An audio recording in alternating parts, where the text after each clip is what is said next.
Live from MMA Fighting Studios, this is Between the Links.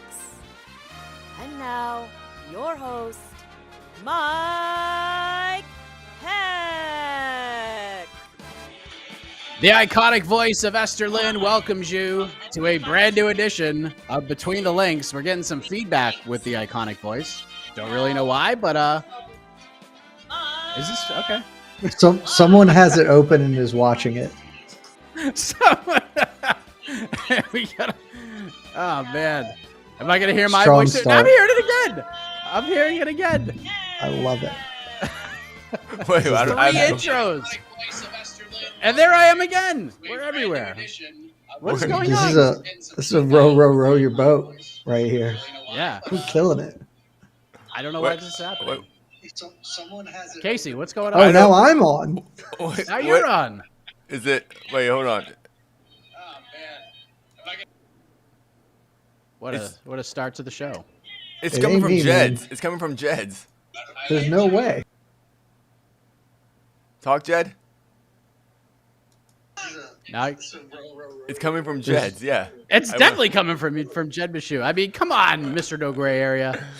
I don't know how it's coming from me, but I don't have anything open on my computer. Wait, how's it? Is it gone now? I think so. Is it gone? I think now? we're okay. I think we're okay. Hey, listen, this is what happens when we start That the was- show a little bit earlier. That was weird. I don't know why that happened. That was okay. I want to be clear. I didn't All right. touch anything. I did nothing. Well, I mean, now you know that we ain't pre-recorded or anything like that. But we are live a little bit earlier this week. We're coming off one of our biggest episodes ever. Definitely the most positive response. Is it And happening now I hear again? the intro again. No. I'm just getting the music going. Here. I feel like we gotta get the mood back. We gotta get the mood back. Here we go. Now you got me all like, what the flustered, but. happening. But going back to last week's show, it was definitely the most positive response we've ever had on the program following the epic battle between Jed Meshew and Brian Campbell. It was a back and forth, hammer and tongs type of debate, and BC got the fan vote, but the BTL virtual arena, I like to call this a place of hope, a place of redemption. And as you saw, Jed Meshew is back this week looking to get back on track. You can check him out all over the MMA Fighting Podcast Network quite a bit right now. No Bets Barred, a very interesting stroll down memory lane, soon to come about the cancellation of UFC 151 10 years ago. You might have seen his interview with Greg Jackson on MMAfighting.com. It's going to be a very special edition of Damn They Were Good. Jed, welcome back, my very busy friend. Thanks for having me back. I don't need redemption. I rewatched it. I put the boots to Brian Campbell. I know that y'all love him because you do. And I love BC too. He's a great guy, but he got tuned up something fierce. Like at best, he won 2 rounds. At absolute best. You giving him the first round is a travesty when he's calling Leon Edwards' head kick a fluke. What is that not? A fluke? He kicked the man in the face and called his shot beforehand. Anyway, I absolutely steamrolled BC, but I'm glad to have a worthy challenger here in Ricky. New York Rick. Man comes with good takes. Yes, the aforementioned opponent. He's been on the show. I believe this is his 4th appearance. He is the social media director here at MMAfighting.com. He's a longtime and pivotal member of the MMA Hour crew. And I'll say it again. He is the greatest theme song in the history of MMA. So let us say hello once again to Mr. New York Rick. Welcome back, sir. I can't. Oh, you're muted. I can't hear him. We're There we killing go. it today, That guys. was my fault. That was on Casey. That was on me. our- That was on me. Hello, New York Rick. Hello. I will confirm that I do have the best music in all of MMA. Thank you for that, Mr. Mike Heck. I come to you. I have had an epiphany, and I want to say this up front. Because I don't bow, and because I don't pander to the fans here, I've already accepted that this is not going to go my way. Because it never does, because it's fun. It's fun to vote against me because I'm anti casual fans. And so I am taking this as an experience. I am very happy to be here hanging out with my 2 great friends, Jed and Mike and Casey. So 3 great friends. And whatever this may be, whether this is to protect my ego or my reputation or actual honesty, you can decide. I am so happy to be here just hanging out with you three guys, no matter what the outcome of this is. So thank you for having me, and let's have a great time. This is Wow, just new prince that of was either positivity. yeah, I mean, that was either like just a very positive start to the show or just a mighty first move in the chessboard of what is BTL. But let's get into this thing. Let's begin in a place we don't start this program with very often, gentlemen. One championship. We're starting with one championship. I can't remember if that's ever happened before, but let's talk about Demetrious Johnson. The man goes out and exercises some demons. Speaking of redemption, got some vengeance on Adriano Moraes, a stunning knockout in the 4th round of the main event of One on Amazon Prime 1. I think that's the title, but it happened this past Friday, and DJ's been showered with praise since, and rightfully so. So New York Rick, you won the blind draw. What was your biggest takeaway with this win, and what have you learned the most since Friday night? Yeah, I've learned that I really don't know what to make of one's hydration testing and weight cutting principles. That's definitely something I learned because Adriano Moraes looked classes bigger than Demetrious Johnson. So I'm not sure what to make of that. As far as the finish itself, I think we learned that Demetrious Johnson still got it, whatever it is. The man is still top of his game. The man is still an absolute savage. And yeah, that I think it would be interesting to see Demetrious Johnson compete against today's flyweights in the UFC and what that would look like. But he said to Ariel that he doesn't have any interest in going down to 125 anymore, making that weight, and he considers himself much more in the class of the 135-pound guys. I think obviously if the competition was at flyweight and he did compete in the UFC, I think there might be ways to convince him. But yeah, I am interested in where Demetrious Johnson falls in the flyweight class across all organizations because he has proven that he's still there. So and our site MMAfighting.com, great website as Jed would say, has voted him the #1 flyweight in the world. So I agree with that. I concur, even though I'm not on the voting panel. And yeah, it makes me long for Demetrious Johnson versus other flyweights, but he may not even be interested in that. I definitely want to go back to that part of it in a moment, but Jed, let's start with just the knockout and what you've sort of learned, not just about Demetrious Johnson, but maybe how people view him since Friday night.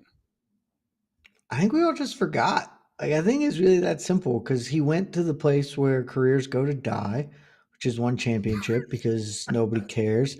But then one championship did this really smart thing. They became watchable by partnering with one of the biggest companies in the entire world, and everybody has Prime.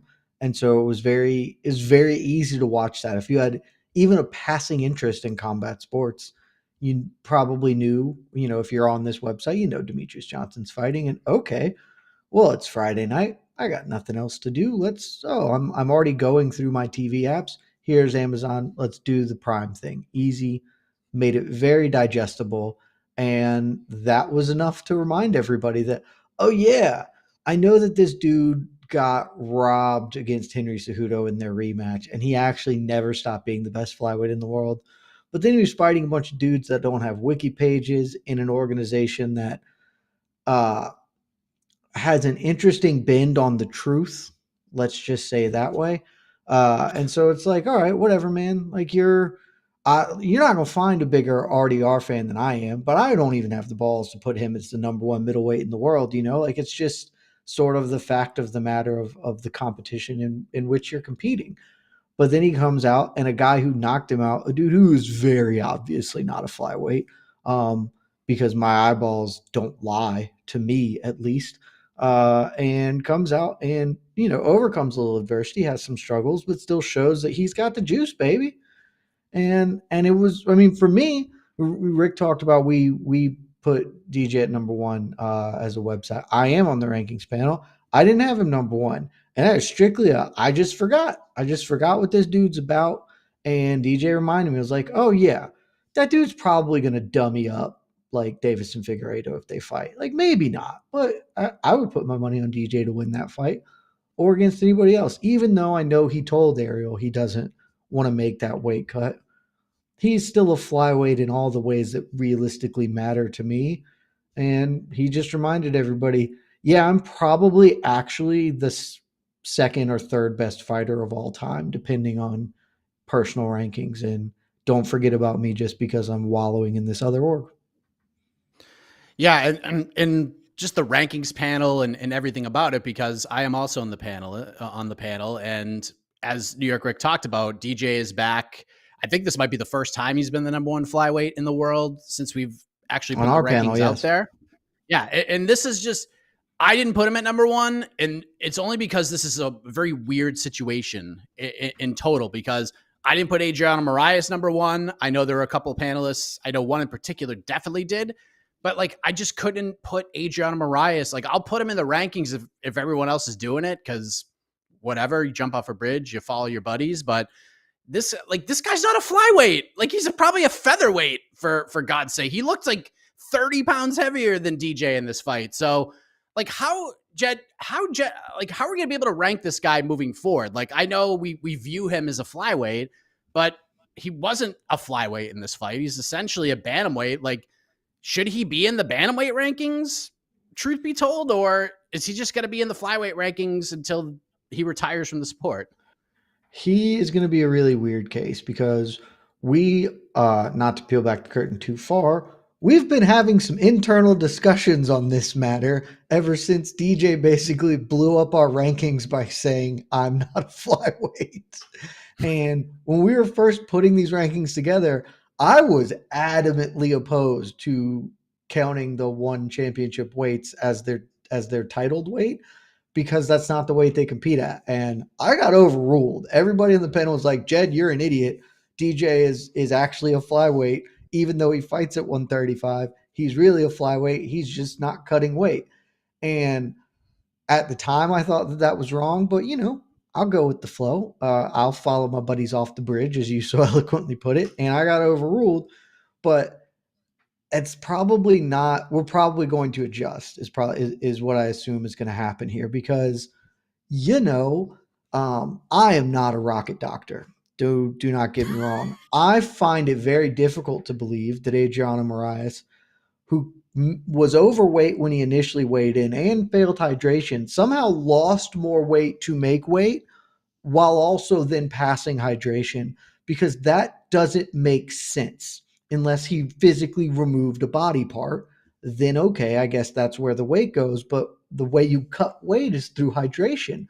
So I have a lot of questions about the shadowy whatever the hydration stuff is that one has said and has been parroted a lot as like, this is a great thing, but I don't know if it's true or valid or real. And guys like Adriano Moraes make me think something a little fishy might be going on there. But ultimately, I don't really care, because I never have cared, because weight classes mean very little to me.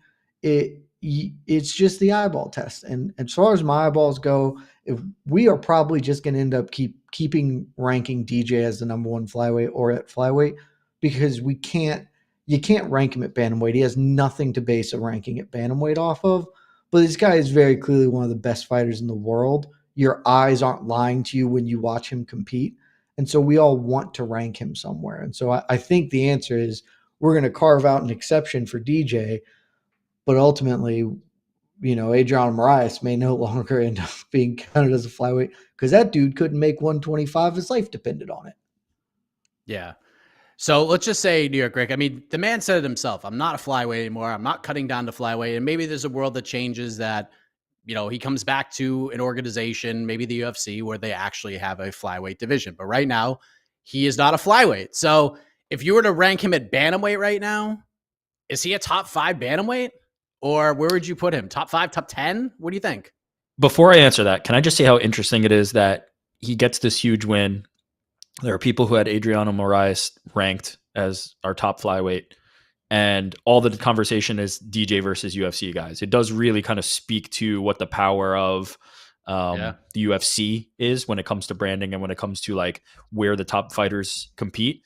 And we're talking about DJ versus UFC bantamweights, as opposed to like, oh, maybe there's other interesting challenges potentially for DJ at 1. Anyway, there's just something to think about there and to be said for that.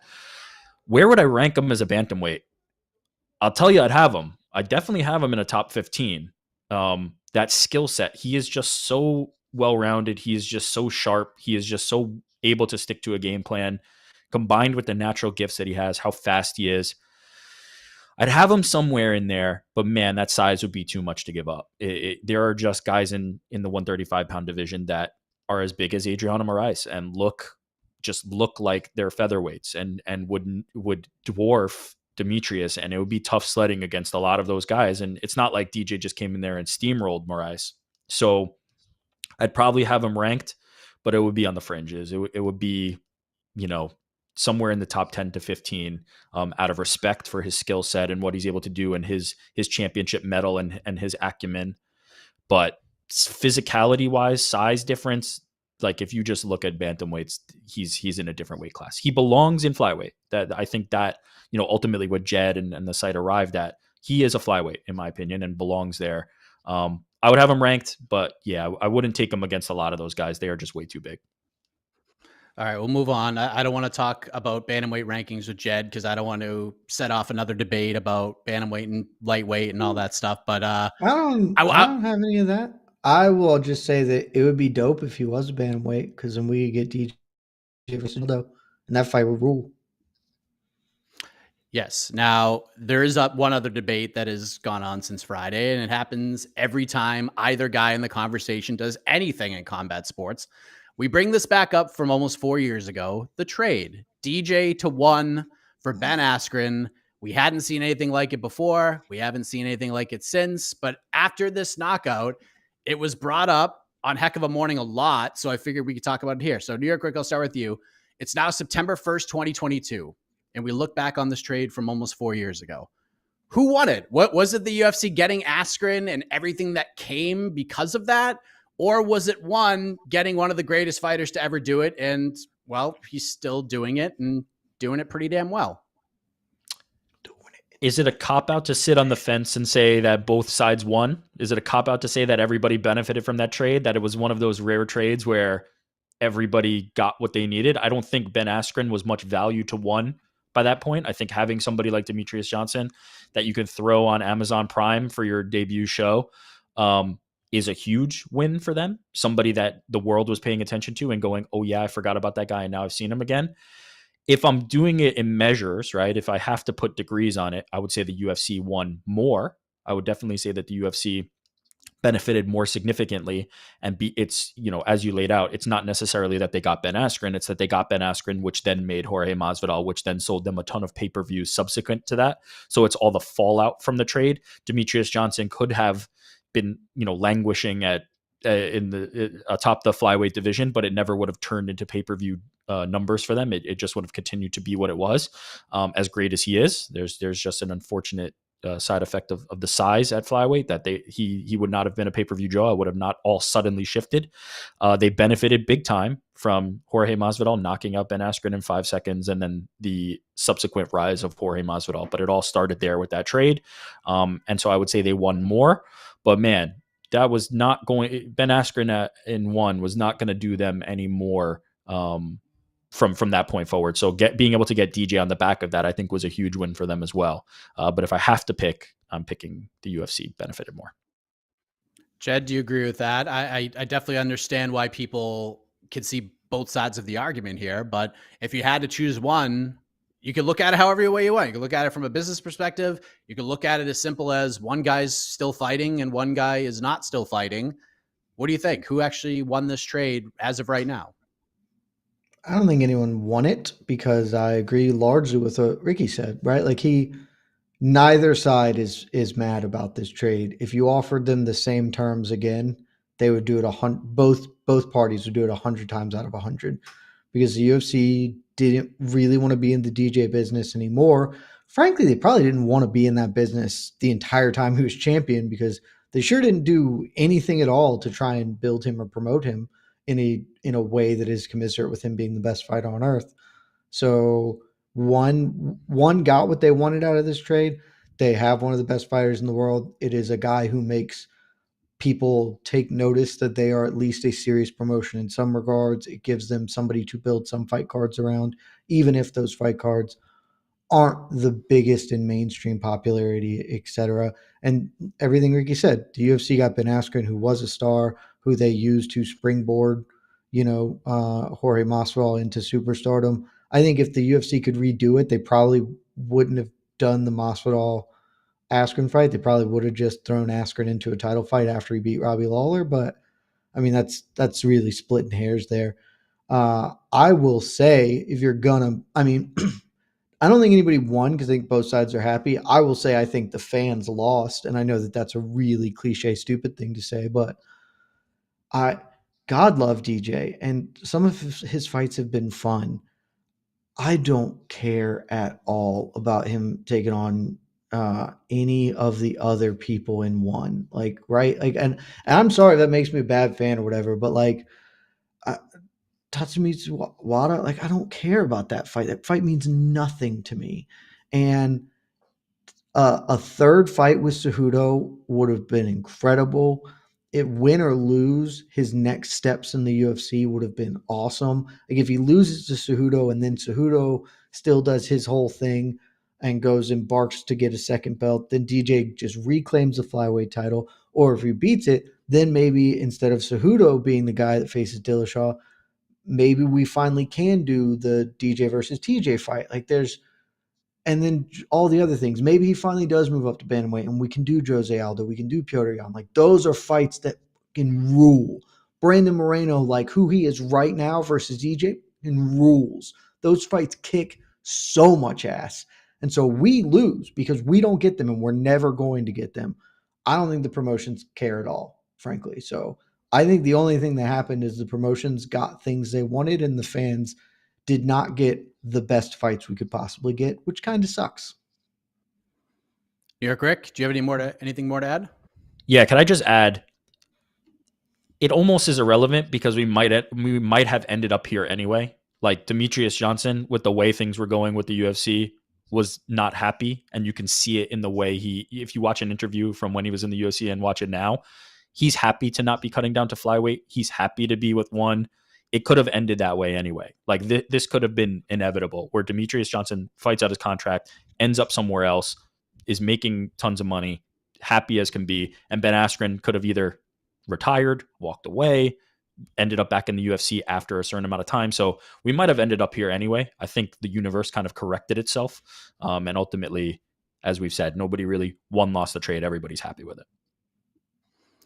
Congratulations to DJ. Yeah, go ahead. A lot of people did lose, just so we're clear, because if the trade never happens, very real chance that Ben Askren just stops fighting because that's where he was at the time. He's like, I'm just not going to fight anymore. And then they send him to the UFC. And if that happens, then Jake Paul isn't a thing. So we all lose then because then we don't. Influencer boxing exists because of this trade. And I don't think anybody talks about it enough, frankly. This trade created influencer boxing. So just recognize people. That's all I'm saying. That is a great point right there. And speaking of Jake Paul, save your best for last, we're going to be talking about next. But anyways, congrats to DJ. He's obviously happy. He's making lots of money. His stock has risen immensely, and rightfully so. But not just because of the win, but even after Leon Edwards beat Kamaru Usman, DJ was getting some extra love from the fans, talking about the record of consecutive title defenses and all of that. He's getting a little bit of extra shine. It's been a damn good week for Mighty Mouse. But let's head to the complete other side of the combat sports spectrum. The point for round one goes to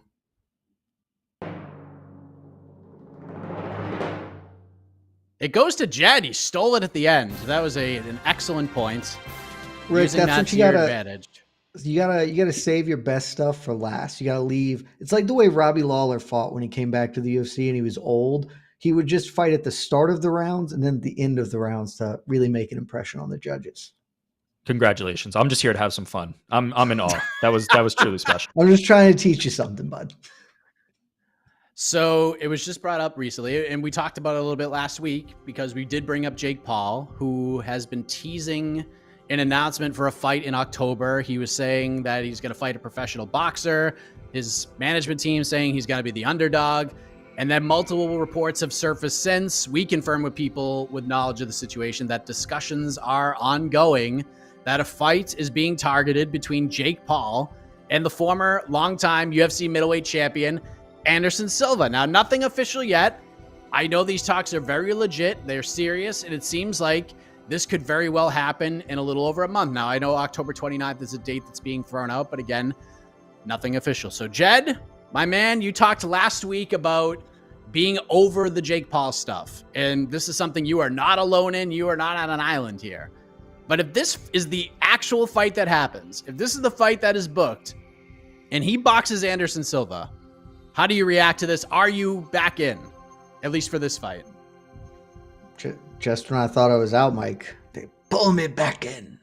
This is the fight that should have happened the whole time. This is the fight everybody knew. It was obviously the fight that made the most sense from a Jake Paul's whole thing standpoint. It's a clear level up in competition.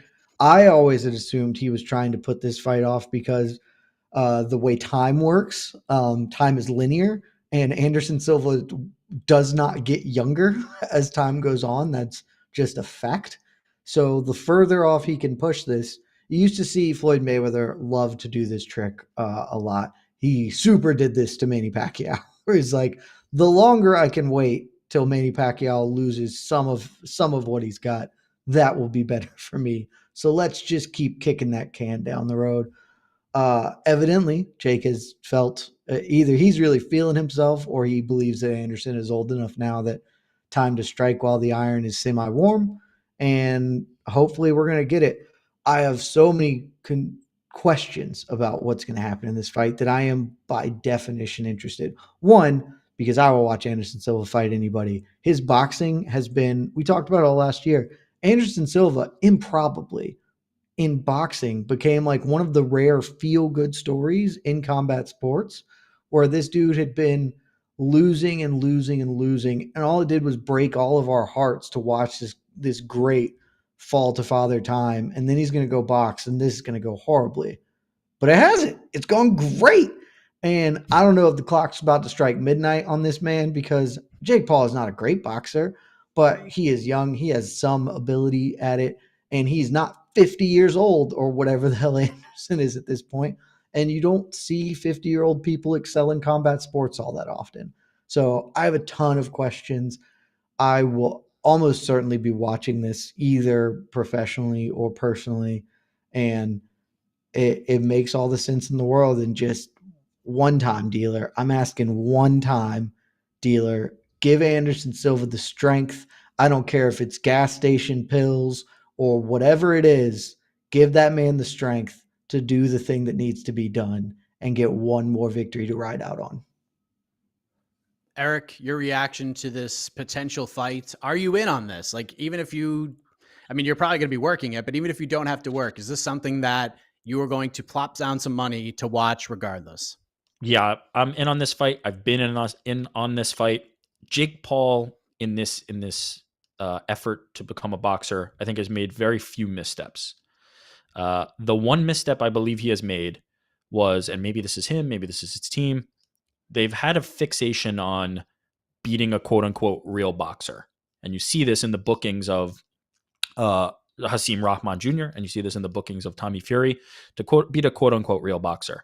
To me, it's not necessary. I think there's this kind of, and you hear Dana White talking about this. He should fight somebody real. You hear a lot of people talking about this.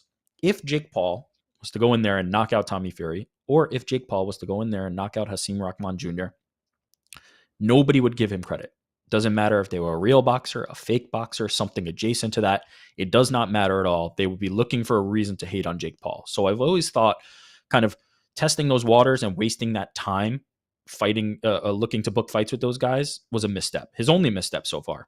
Now, the universe has corrected itself and righted itself.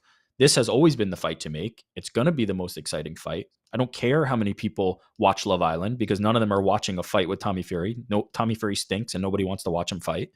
Anderson Silva is a legend in the sport of MMA, is a legend in combat sports, and somebody that people will tune in to watch fight because he has created magic on our televisions for many years. Jake Paul, Anderson Silva is the fight, has always been the fight. And quite frankly, I think we wasted a lot of time getting to it. Maybe intentionally, as Jed laid out. I kind of like that theory. Maybe intentionally. but the universe has righted itself. I'm very zen about the whole thing. I'm happy to be here, and I will be watching. I know we work for a website called MMAfighting.com, so maybe we're biased in a sense, but Eric, I'm curious. Website. It's a great website. Best website in the world. Now, does this fight do more for Anderson Silva or Jake Paul, in your opinion? Like, maybe the right answer is based on the result, but looking at it now, it's not even official yet, but we feel like there's a very good chance this happens. So on paper, the idea, the build, etc., like, who gets more of the rub with just the idea of this fight now that we're close to it? Yeah, it's going to be Jake because he needs a name like this, right? Jake's intention at this point is just to keep collecting names, and I don't want to say another term, but basically he needs to keep putting names on the resume. He needs to keep putting names on his ledger. For Anderson Silva, it kind of it depends on what's next, right? Like, if Anderson Silva can parlay this into something even bigger, then it could potentially be Silva. But it seems to me, and it's always kind of been the story of Anderson Silva's career, is kind of, he's a little bit mysterious. He kind of just like hangs around the fringes, and like, this may be a fight where he takes a Jake Paul fight, wins it, and then fights somebody nobody cares about or has ever heard of. He's a little bit wacky and weird in that way. There's a martial arts Bushido element to it as well. So it really, like, I just don't see Anderson Silva having the cachet or even the intention and motivation to capitalize on this, if that makes sense. Like, I don't know what would be next for him, but I don't think it would be something he'd be able to build. Whereas for Jake Paul, if he's able to claim Anderson Silva and he's able to put that name on his resume, then you start getting into territory where it's like, hey, what's Conor McGregor doing? What's Floyd Mayweather doing? You start to put yourself in that echelon where you can start calling for those, and people, and they won't laugh you out of the building. And now you have some names on your resume. So I think Jake Paul has a lot more to gain potentially from this fight. I don't think Anderson Silva necessarily has the path or the mechanism to kind of benefit from a win here. It will be nice, and I think there will be a lot of people rooting for it, but I don't know what he can make of it as opposed to what Jake Paul can make of it. Who, Jed, do you think needs to win this one more? Because, Eric kind of laid it out. Paul's in a situation, most have been saying all along, that even with the talks of this fight, if he fights Anderson Silva, he'll lose. So there's almost like a weird built-in expectation, especially amongst the MMA community, that Anderson Silva will win this fight. And maybe that impacts future fights for Jake. Of course, Nate Diaz is about to fight Osdeal next weekend. But Anderson has looked great boxing. He's been a feel-good story, like you said, and he's enjoying himself. But losing to Jake Paul in a boxing match, that stink doesn't ever go away. Just ask Ben Askren, ask Tyron Woodley. So it's maybe not for like future sake in terms of like who the next opponent's going to be, but who, in your opinion, needs to win this fight more? Is it Jake Paul or Anderson Silva? Neither of them. Neither of them need to win this. Anderson Silva's 50 damn years old, Mike. He's 50. He's supposed to lose to the 20-year-old. Like, if he goes out and loses, nothing changes for him. He maybe, I will say, I agree with a lot of what Eric said. I think that there is a world where if Anderson Silva wins this fight, the next thing he does is box Mike Tyson. Like, that is the thing that makes sense to me, is that he can make that one happen. And he could have maybe made that happen anyway, even without beating Jake Paul, just so long as he didn't lose. But if he loses, the Tyson fight's probably gone off the table. But I think that is, we'd tune in to watch that Carnival. Like, that's for sure a thing that people would care about. So he can get that. But if he loses, he's a 50-year-old dude who was supposed to be done fighting a long time ago, had this really fun second act that really a fourth act, I guess, that we didn't anticipate. And now it's, okay, well, you've got a lot of money. You're one of the greatest of all time in your sport. You're going to be A-okay, buddy. Go on and prosper. Watch your son embark on his own fight journey. Coach it, whatever you want to do. It's fine. Jake Paul is a 27-year-old millionaire, like multi-millionaire. He's going to be just fine if he loses this fight. And honestly, he is now insulated from a loss. Even losing to a 50-year-old dude is a tough hang, but influencer boxing is here. It's like real. I don't know how long it's going to be here and be real, but if Jake Paul loses, he could just go fight KSI like that. And that will do more pay-per-views than anything else we covered that year. Bet that. So nobody needs this. It is better for Jake Paul to win by virtue of he where he is at in his age because he has more other opportunities afterwards, but it does not matter at all if either of these men lose. They're going to be totally okay because Nate Diaz will still box Jake Paul if he loses. Conor McGregor will still box Jake Paul if he loses. He going to still get the big bags. It doesn't, there are no stakes to this, only intrigue. All right. Well, we'll move on because I know how much everybody loves Jake Paul talk on the show, but I feel we'll move on. We'll save it for another time. We'll get you. We're not going to talk about KSI. Two What do you want to say fights about in KSI? one night. 2 fights in one night, Mike. Who else is doing that? I don't know. Maybe Salt That's Poppy crazy. can have 2 fights in one night. That dude can throw a little bit. Salt Poppy had some hands.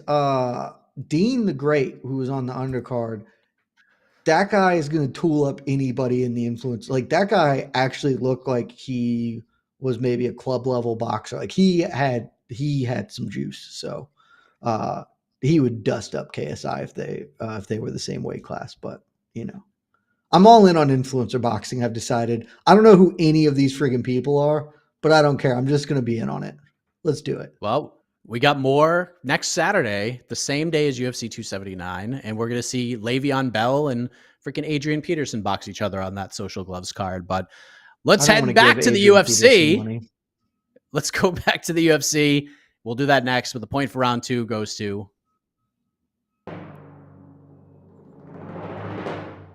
consistency start to finish. New York Rick on the board, 1-1. Good stuff. It's usually never a good thing. Usually the trigger for me on giving points is when a panelist says, I agree with everything or almost everything that opponent B said. And he went first and he said the right things. What am I supposed to do? Lie? Well, there you go. Hey, listen, you're the guy who can argue anything. So listen, it's 1-1. You're not getting shut out or anything like that. But let's talk about the UFC because they didn't have an event last weekend. They are heading to Paris, France for the first time. Early day MMA, by the way, which scratches me right where I itch. The main event, a big one in the heavyweight division. Ciryl Gane, first fight since the title loss to Francis Ngannou. Hometown fight for Mr. Gane, taking on the surging, ever popular Tai Tuivasa. So New York Rick, we'll begin with you. Your thoughts on this main event, the betting lines, and how you've seen sort of the MMA community react to this one around 48 hours or so away from this thing. Yeah, I'm very intrigued in the main event. I think we could be looking at a Tai Tuivasa title opportunity, which to me just feels good. It feels right. It's kind of like when we were staring down the barrel of the multiple Derek Lewis title opportunities. I was not sure that we'd ever get there, and then when we did, I was so happy that it happened, regardless of result. So yeah, I think we are looking at a potential Tai Tuivasa title earning opportunity. You asked about the betting lines. I don't think the betting lines are right on this one, to be honest. This is a dog or pass situation. For me, I think Ty's a game and live underdog in this one. I have to admit, I'm probably lower. I'm not as high on Ciryl Gane as most. I think his lack of power in a division that requires power is going to come back to harm him and hurt him. I think it happened in the Francis Ngannou fight, although that played out a little more as a grappling match than a striking battle as we probably expected. But I just think if you are a heavyweight who doesn't have the stopping power to keep people off you and your biggest weapon is your cardio, you're going to have a lot of success. But there's just going to be some guys like Tai Tuivasa and like Derek Lewis who every once in a while walk right into your mug and hit you with something that puts you down. And I think there's an opportunity for Tai Tuivasa to do just that here. Conventional wisdom would say that Ciryl Gane plays a safe game, stays on the outside, tires him out, and then comes on in the later rounds and finishes Tai Tuivasa. I think Tai is going to get it done. I'll go out on the limb and say I think Tai is going to be able to get it done. But I'm a big fan of this matchup. I'm interested to see how it plays out. And I think the stakes are extremely high. And for Ciryl, and also a win for Ciryl here feels significant, right? Like in the UFC's debut in France, he'll get the treatment that he's back and he's the next destroyer. And you can very easily on the back of that sell Ciryl Gane walking into a next title opportunity or, even another fight against another top contender should that be the case. But it will feel very significant for Ciryl Gane. And if it's Tai Tuivasa, he shocks the world. I think that's significant as well. So a lot on the line here, but I don't necessarily agree with kind of the betting line at the moment. The betting line, according to our friends at DraftKings, use the promo code the MMA Hour and get some bonus stuff. But Ciryl Gane minus 520 favorite. Tai Tuivasa, the underdog, coming back at plus 410. And Jed, I'm sure you and Connor discussed this at length on No Bets Barred. Great podcast. Go check that out on the MMA Fighting Podcast Network. But let's talk about it here. What's your reaction to the fight? What kind of questions do you have? How intrigued are you by this matchup? I know you hate this, Mike, but I gotta say I agree with Rick because the betting lines are way off. Ciryl Gane should be a minus 1,000 favorite. He's gonna beat the shit out of Tuivasa. Like I don't know what we're doing here, man. Like this is awful matchmaking as far as I'm concerned. I know you hate it, Mike. We talked about it before. I think this is the worst style matchup you can give Tai in the entire. Like maybe Curtis Blades is worse. Because it's Curtis Blades, but like this is what Ciryl Gane does. Like we have seen him fight this fight almost every UFC fight he's had. Like Derek Lewis and Tai Tuivasa are very, very similar fighters. Jairzinho Rosenstrike, very similar. Even late stage JDS, pretty working in the same ballpark. And Francis Ngannou, he was beating Francis Ngannou. He just couldn't stop a takedown. Like, for all Rick wants to talk about his lack of power, and I'm not saying I don't think he lacks power. I think he just actively does not care to flash it until the moment when he really smells blood, which maybe is a dangerous game in the world of heavyweights. I think he is just in total control of every striking situation because that is absolutely what has happened.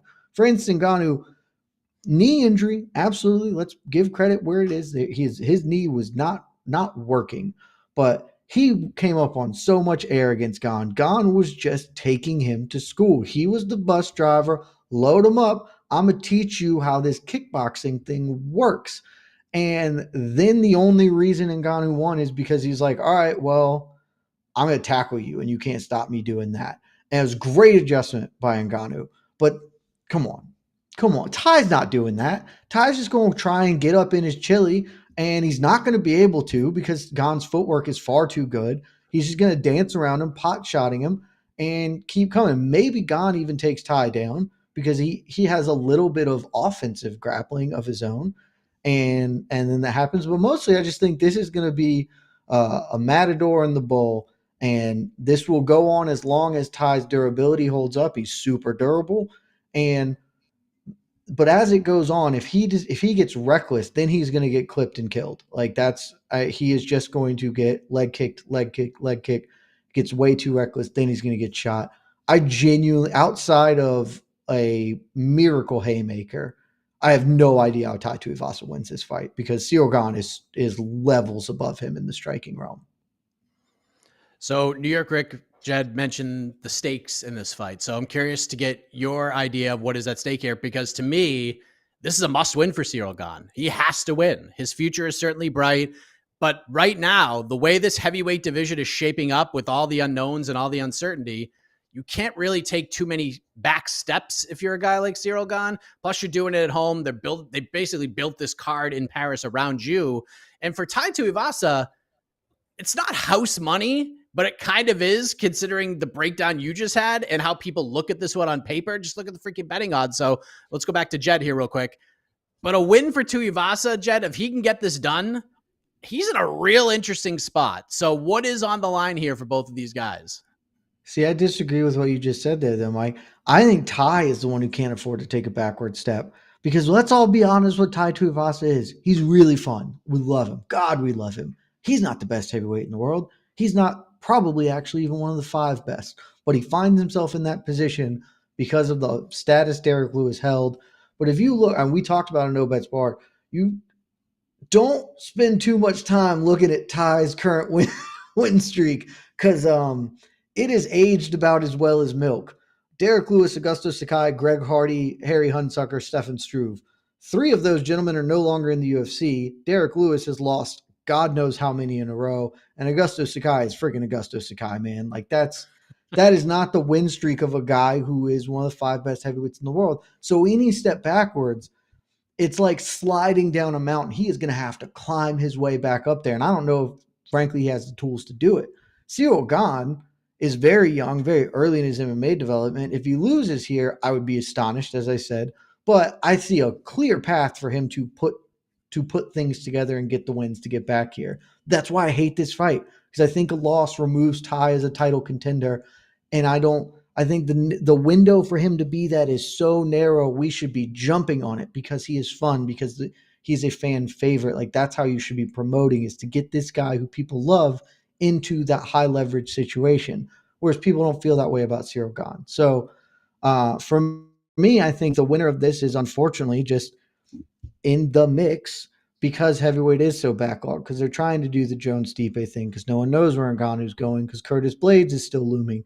The winner of this is probably going to have to fight Curtis Blaydes ultimately for a number one contenders match against either the interim champion who will be promoted or the winner of that fictional interim championship versus Francis Ngannou way down the line. So it's unfortunate with the backlog, but that's why I hate this fight for Tuivasa. Yeah, if that interim fight even happens, because the longer time goes, if you're John Jones, you might as well just wait to fight Francis. Wait 2 more months and fight Francis. If Francis resigns, I will say that if Tai Tuivasa wins this fight, I don't really care what your stupid plans are about whatever. Book that dude against John Jones for the interim. Like, who gives a crap about Stipe? Tai versus John Jones. You want John to have the belt anyway. Clearly, that's what the goal is. Tai Tuivasa, John Jones is 1,000% the fight if Tai pulls this off. Yeah, I mean, Eric. I mean, for Ciryl, like, if he wins, he's fighting Curtis Blaydes. Like, we know where this is going. But if Tai wins, I mean, we could just stop this whole heavyweight Grand Prix conversation and just whatever Tai Tuivasa does next, a title needs to be attached to it, right? Like, interim, whether it's for the real belt, depending on how timelines shape up. Tai Tuivasa, if he beats Ciryl Gane, his next fight has to be for a championship, right? 100%. And let me just say, not if, but when Tai Tuivasa wins, his next fight will be for a championship. Let me just say one thing. I disagree with Jed for the first time in this show for a little bit. And that's on the basis of, I don't think this is Tai Tuivasa's last opportunity. And I'll cite precedent here. I used to think like that.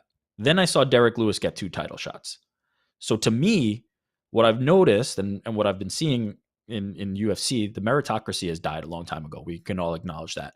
Tai Tuivasa has a style of knocking people out. And I think you've eloquently pointed to the resume that it's not great fighters, and let's be honest, heavyweight's not great fighters, period. If he can string together, if he strings together 3 in a row, I think he's back here again. So I don't think the stakes are very high for Tai. Honestly, I really do think this is a bit of a house money thing. I think it's like, if I can get this done one more time, I'm knocking on the door and I have a title shot. If I don't, let me knock out 3 more dudes and get right back. I think they're more willing, the UFC as a promotion, are more willing to put guys like Derek Lewis and Tai Tuivasa into title fights than they are Ciryl Gane, quite frankly. Because when you have the problem with Ciryl Gane is he's good enough to beat everybody. But once you have him as your champion and he's point fighting guys to 50-45 decisions, is that the guy you want holding your belt? Is that the guy you want fighting for your title opportunities? He's not Tai Tuivasa. He's not the guy that you shoehorn into the opportunity. So I think the stakes are pretty high for Ciryl from the perspective that, like, if he has to build back, he's going to have to build back and take the long road. Whereas a guy like Tai, a guy like Derek Lewis, the fans want it so desperately that you just knock a few guys out and you're right back there. So I think there's stakes on both sides. I think there's an opportunity to be had for both guys here. But I will say, I don't think that this is the end of Tai Tuivasa by any means. I don't think this is that one magic run, because we've seen it before. Like, this is Derek Lewis 2.0. Like, if you can put a few together, you're right back there. But to answer the original question, when Tai Tuivasa wins this, yes, you have to do a Tai Tuivasa title fight. What's more fun than that? And the build between him and John Jones has already started. It's kind of hilarious. The half respect, half like competitive juices flowing exchanges that they've had in the DMs and things like that. I'd be very interested in Tai Tuivasa versus John Jones. Scrap the Stipe stuff. Let's stop waiting and let's get John Jones in the octagon at heavyweight. And there's no better opponent than Tai Tuivasa. Let's just get that done. Let me very briefly counter Rick, just because I won't stand for this slander on Derek Lewis, who's not a great fighter.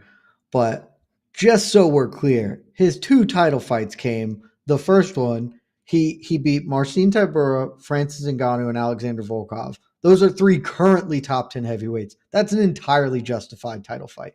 The second one, Blago Ivanov, Ilir Latifi, Alexei Oleinik. Those are middling. Still, I would say better than Ty's current win streak, frankly, but middling. But he also then knocked out Curtis Blades, and so he got an interim title fight. Those are far more justifiable than Ty beating Stefan Struve or whatever. So, like, I'm not saying he can't do it, but he has yet, outside of Derek Lewis, I haven't seen him beat anybody who's good. I've seen him beat Harry Hunsucker, and that's I need to see more. Completely fair counter. This would be the Curtis Blades, right? If he gets Ciryl Gane, this would be the Curtis Blades in that run. If he beats Ciryl Gane, he give all tight like a real legitimate. I don't screw the John Jones thing. Do Tuivasa versus Ngannou. Like, if he beats Gane, I'm in on that fight. That would be fun as hell. Because maybe Ty's chin just can't be broken by Ngannou's mega punching, and then all bets are off, baby. Anything can happen. See, but you see this energy? This is the difference. The energy around talking about Tai Tuivasa versus Ciryl Gane. People want I love this. Ciryl Gane. There's I know momentum. that I'm a weirdo, but I love Ciryl Gane. I think you're on an island there. I think he's the best heavyweight in the world. I know he lost to Francis Ngannou. He's maybe not right now, but in 2 years, I think he's the best heavyweight in the world. Also, Curtis Blades is probably the best heavyweight in the world, if we're being honest. But nobody cares about that. Let's move on. I think if you're Stipe Miocic, you are actively a Ciryl Gane fan on Saturday, because I know you love this. If Tai Tuivasa wins, Stipe just loses tremendously, and I'm sure, Jed, you will come on the post-fight show and be very sad about that. I got to say, I respect Stipe's plan of never fighting, because it's hard to lose momentum if you just never compete. There's no momentum to lose or gain if you just constantly don't fight.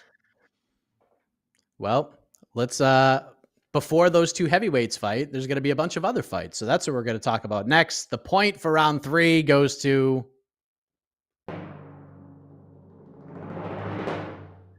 just to peel back the curtain. Points are usually given for how well you present your argument. I don't technically give points that often for agreeing with somebody, but I agree wholeheartedly with New York Rick, and that's why he gets the point. It's 2-1. Fair.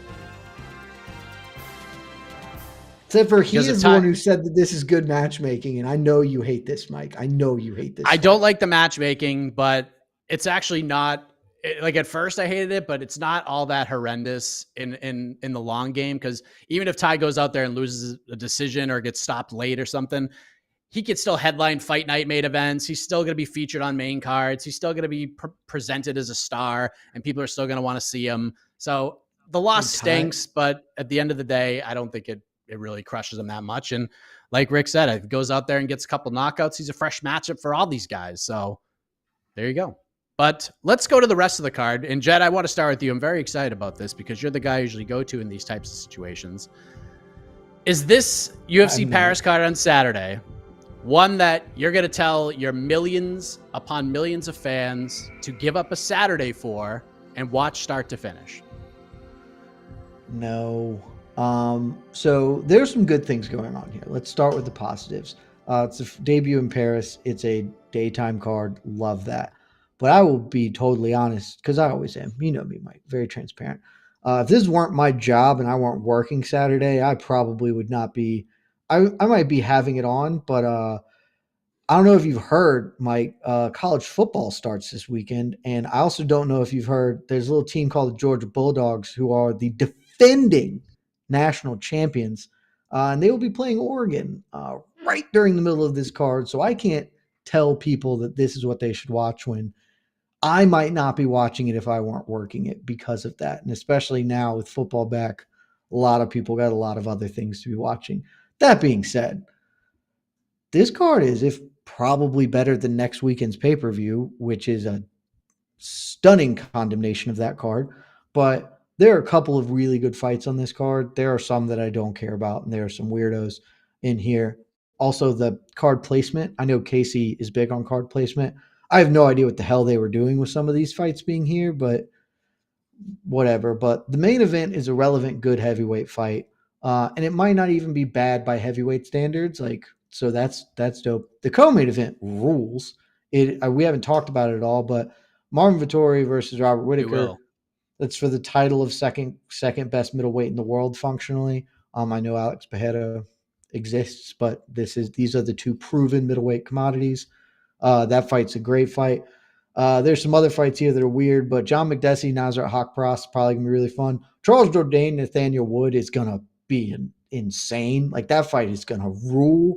And then there are some fights on the undercard that are okay. So it is not a high level. If I'm doing the AK scoring, it's a 7.4 or something like that. Totally good enough if you've got nothing else going on Saturday. Fire it up. Watch it, especially the top fights. Really good stuff there, but there is a lot of, if this still had the Manon Fiorot fight on it, be it against Chukagian or Jessica Andrade, we're back on Chukagian now, I think that would really give this card a boost, because I think it does need one more marquee fight to it, but still a solid enough card, good, worth a watch. Rick, you went with 7.4. Where are you at? 0. Nothing. Without Cedric Doumbé, this card is nothing. I am not interested at all. I just talked. You think Tai Tuivasa is about to pull off the biggest upset of the year, and you don't give a shit about this card? I just sold that main event better than anybody's going to sell it, and I love that main event. But the fact that it's happening on this cursed card without Cedric Doumbé, 0. I cannot. By his absence, by Cedric the Best Doumbé's absence, I cannot support a UFC fight card in France happening without Cedric Doumbé. I just can't. I'm sorry.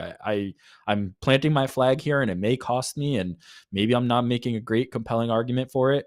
But Cedric the Best Doumbé was the thing that I was most interested in on this entire card, and the fact that we are not getting it, and when we're potentially looking at Cedric Doumbé to be fighting high level competition is still murky and up in the air.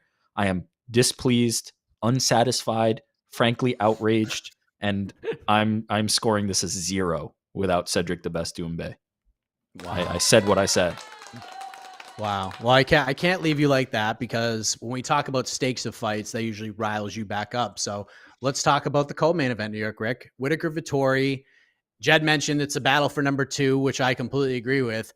But I also have to say, this might be the most under the radar fight of the entire year, because nobody is talking about this fight. We're talking about Paris. We're talking about the main event, other mentions of other fights, but very little talk about this one. This one's just kind of sprung up on people in a lot of ways. And we talked about main event stakes, and that got you riled up. But this fight, like, we have Whittaker, who is talking about maybe going up to 205. We have Marvin Vettori, who, just like Whittaker, has lost to the current champion twice. What is actually at stake here outside of just being the number 2 middleweight in the world, New York, Rick?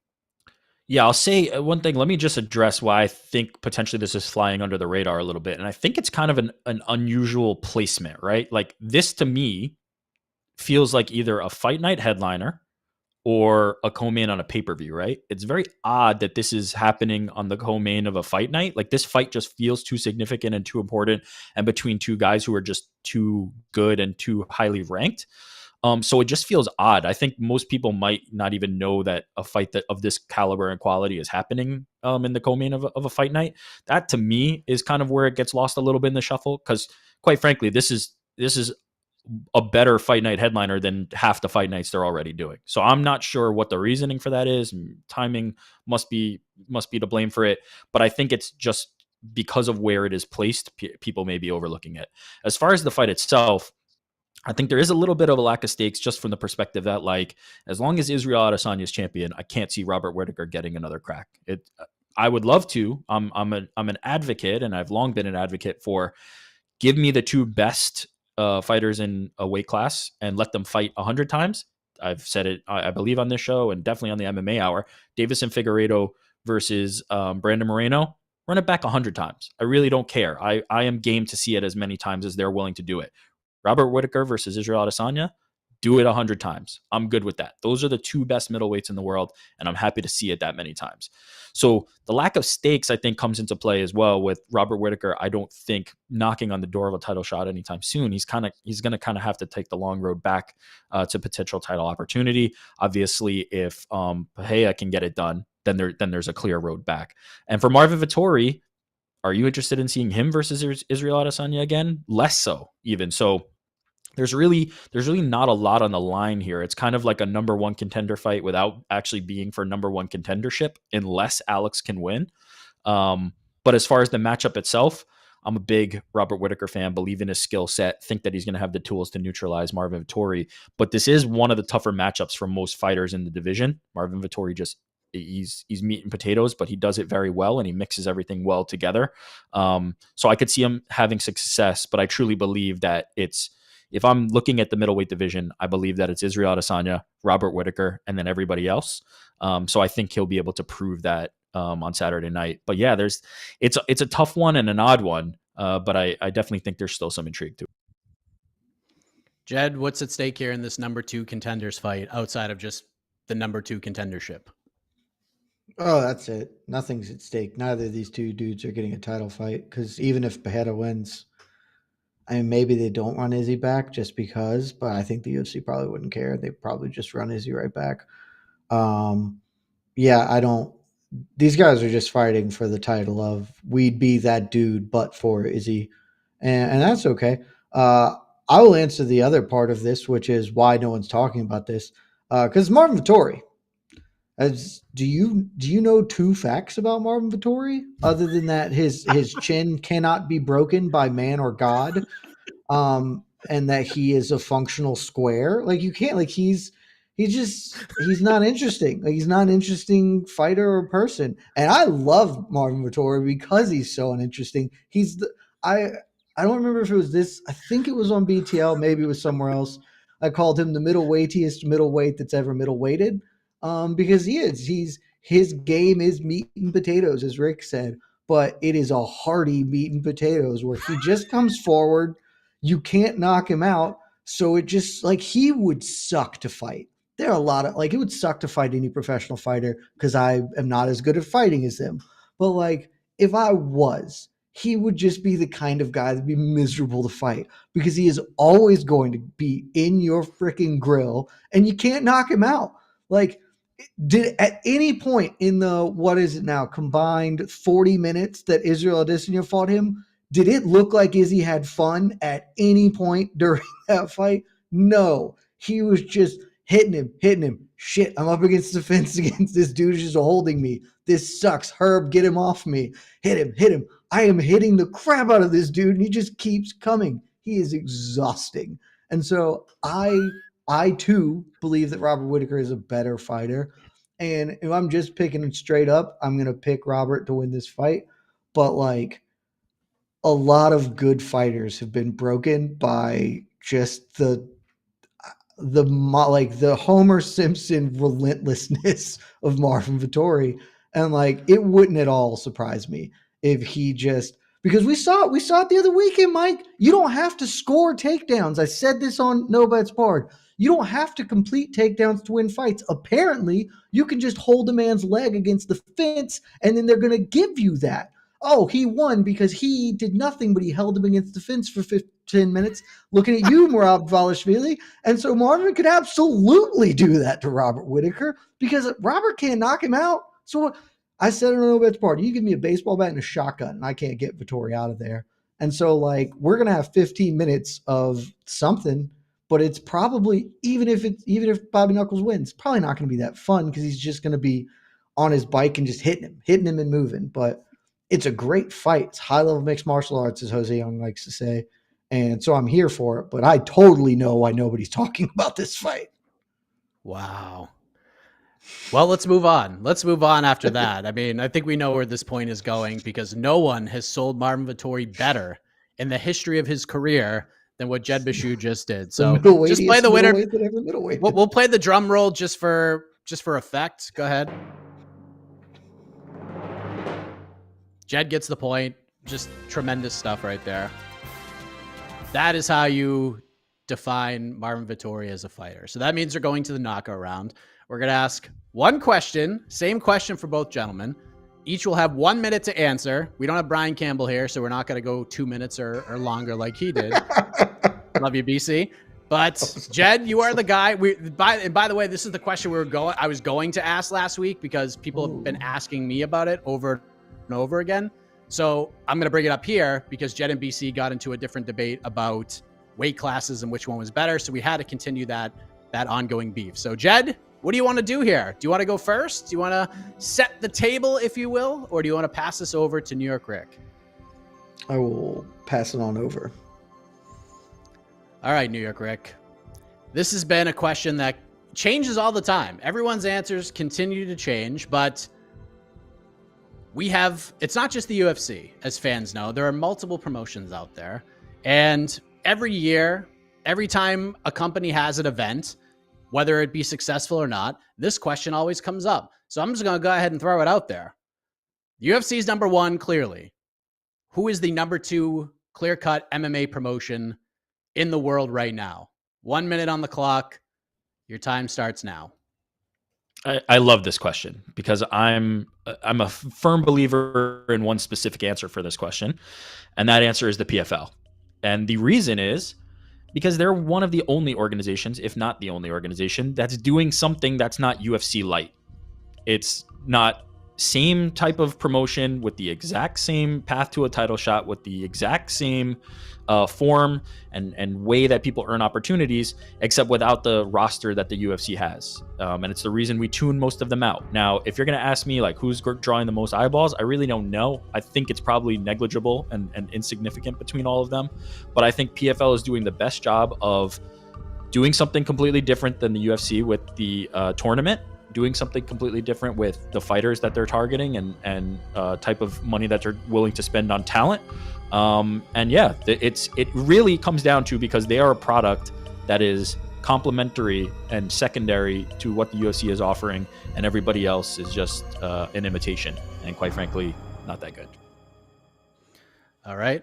New York Rick siding with the PFL. And Jed, I love this question because, I mean, you could, at different points, you could make a compelling case for all of them. And every time they get a little momentum, they shoot themselves in the foot and then they fall backwards and then another one comes and then they do the same thing and on we go. It's a never ending cycle. But this is basically the Marvin Vettori, Robert Whittaker fight of promotions. Like, who is the actual number two promotion? So we have PFL for New York Rick. Maybe you agree with him. There's Bellator. There's ONE.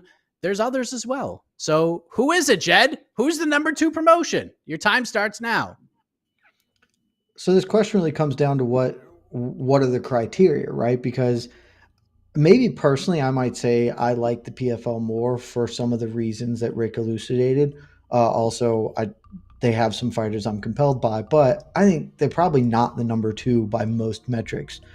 You know, if you're talking about who puts on the best show, it's KSW, baby. Like they put on a better show than UFC half the time. Like that, if that's all I'm ranking on, it's that. If you're talking about who gets the most viewers, ONE Championship gets 1 billion viewers, Mike. I don't think we can underestimate that they're actually the top MMA promotion in the world for viewership.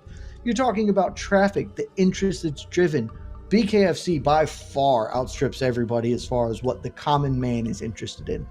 But for me, the answer, I think, just sort of it is still a default answer to Bellator, because I'm talking about high-level mixed martial arts. And though I think Bellator does almost everything wrong all the time, you look at MMAfighting.com, great website, all our rankings, Bellator has the most other ranked fighters than aren't UFC fighters because they have the most best talent that's not the UFC. Well, there you go. And luckily, I meant this is a Slack channel discussion, but the way Bellator has promoted this Danny Sabatello, Rafion Stotts fight has been really interesting because they went on the MMA Hour and just knocked it out of the park. And then we got 14 more face-to-faces. Why are we doing this?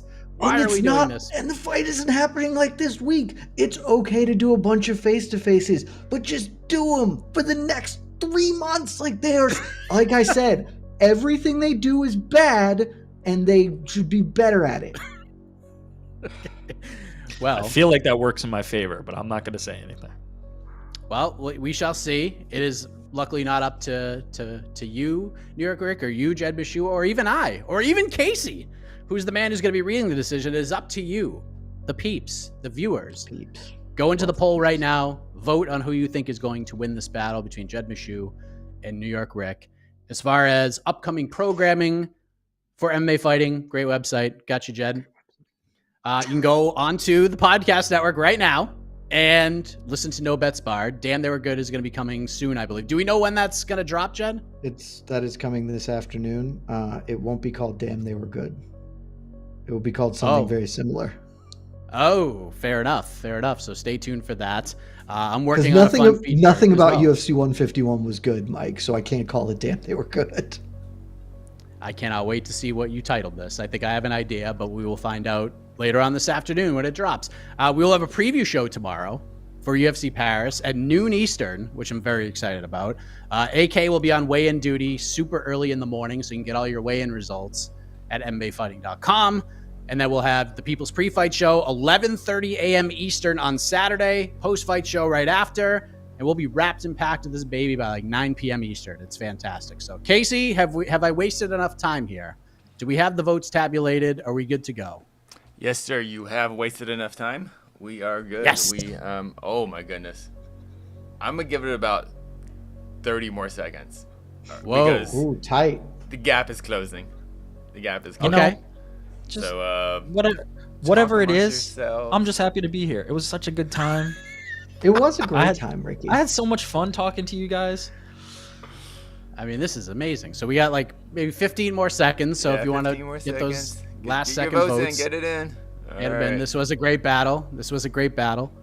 And I'm excited to see how the fans voted. So apparently the tides are changing a little bit. So hopefully Casey can fill us in on how the tides change. But are we good? Do we run off the clock? I think we're good. All right, here we go. All right.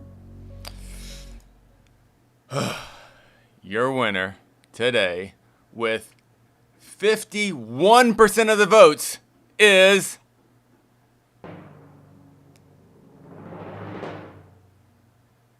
Jed Meshew.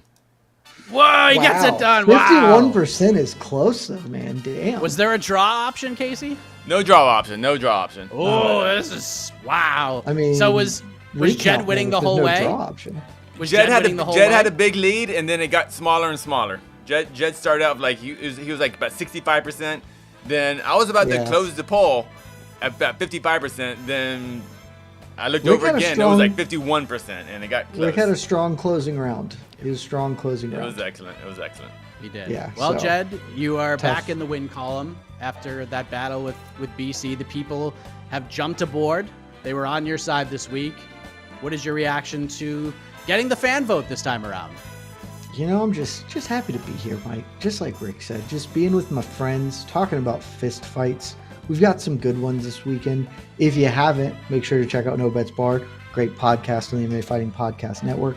Also, dropped a piece today. It was an interview with Greg Jackson because today is the 10-year anniversary of UFC 151, or what would have been UFC 151. And that is also what this afternoon's Damn They Were is going to be about. So just remembering a really crazy time in mixed martial arts, because it's honestly one of the funniest things that's happened. Going back and looking at it is truly, truly incredible. I recommend you read the article I wrote today.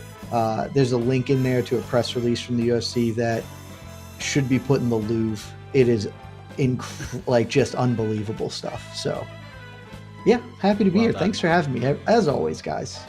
It was well done. New York Rick, I know, you're just happy to be here now that the results have been read, or were you still happy to be here? Always happy to be here. I get to spend this time hanging out with my three buds, Casey, Mike, and Jed.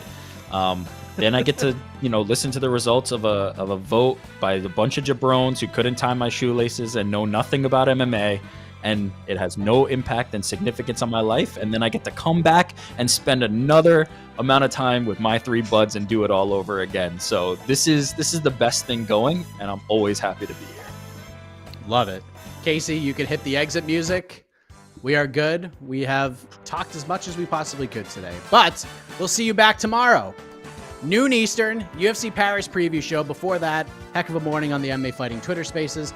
It's going to be a very busy weekend as far as content goes. So congratulations, Jed Meshew. New York Rick, thank you for jumping in. I know you're a very busy man. So for Jed, for New York Rick, for Casey Lyden on the ones and twos, the iconic voice of Esther Lynn may or may not take you home.